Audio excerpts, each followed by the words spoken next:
Hello, everybody. Can you guys hear me? All right, so this is unrelated to my talk, but this is my sixth amaze. I have been to every single amaze since the first one, and this is the first time I'm speaking.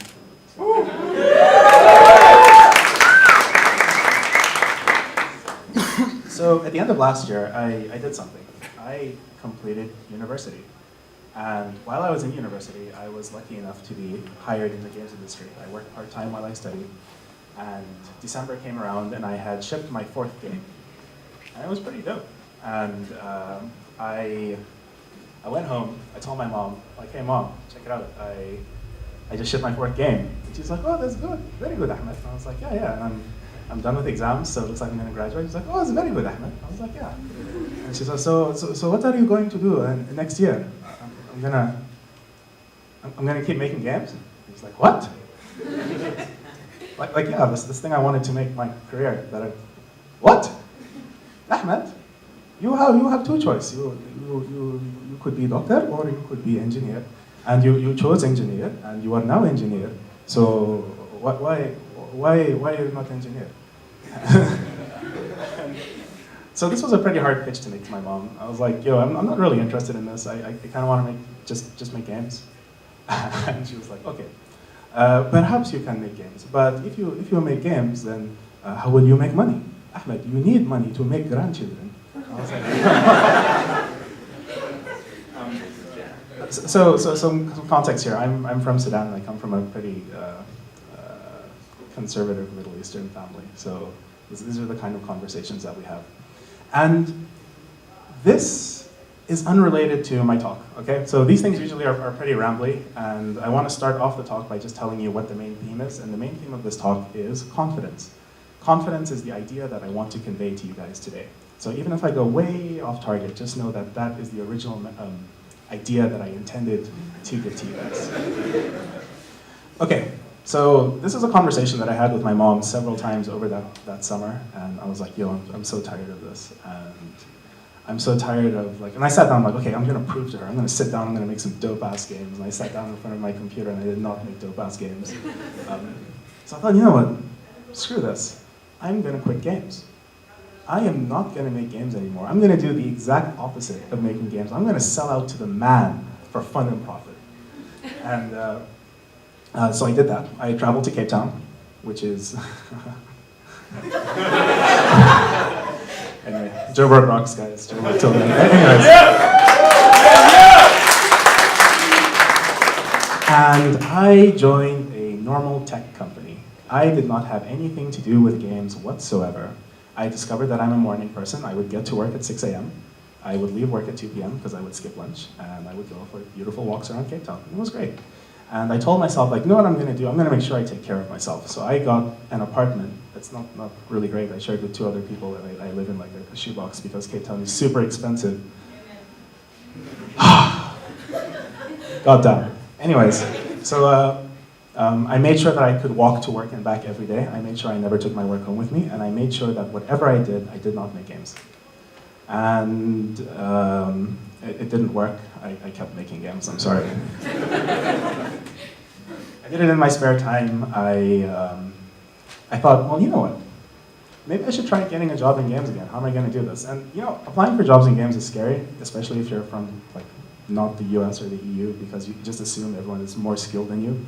But I thought, well, whatever, I don't need this. I don't even work in games, so screw you guys. So I applied for some scholarships and I got one, and I ended up going to GDC. Fuck yeah.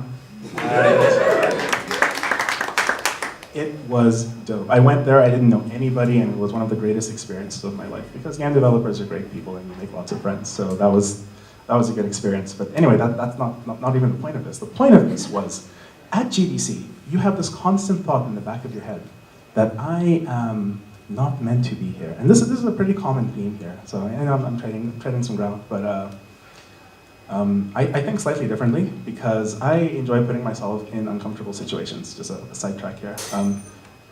Nice.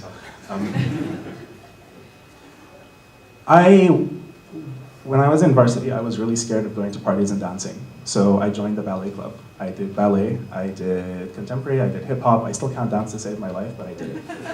I feel very uncomfortable talking to people, so I stood up on the stage and I'm talking to you guys.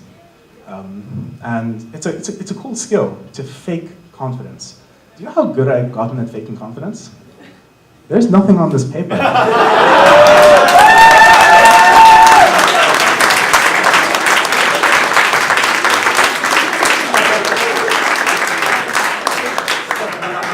So yeah, confidence. It really helps when you don't need something. I was not working in games. I didn't need games. I just wanted them. It was nice to have. So I walked up to people knowing that no matter how badly I messed up, this doesn't matter because once I leave here, this doesn't affect me personally in terms of my career because I no longer make games.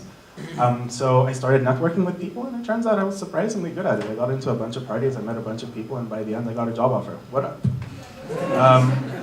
I couldn't take it though because getting a visa to work in the US is impossible. So that was, actually I didn't care. You know why? Because I wasn't working games, screw that. So, I'm back in Cape Town now. I'm back at my normal job, and I said, you know what, maybe I should keep trying this stuff because I don't need it again. So I would walk, I decided I was going to start applying to be a contractor in games. And I showed people like, oh, you know, I've shipped 4 games, I have some skill in making games, would you guys be keen to let me work with you? And I have successfully done 3 different contract projects this year. So, in my 1 year that I was not working in the games industry, what did I do? I fulfilled my dreams and went to GDC. I went on Train Jam and jammed with one of my personal heroes in the industry, Ms. McKendrick. I got a job offer in AAA. I got, I convinced people to give me money for making games based solely on my skill. This is in the year that I said I would not make games.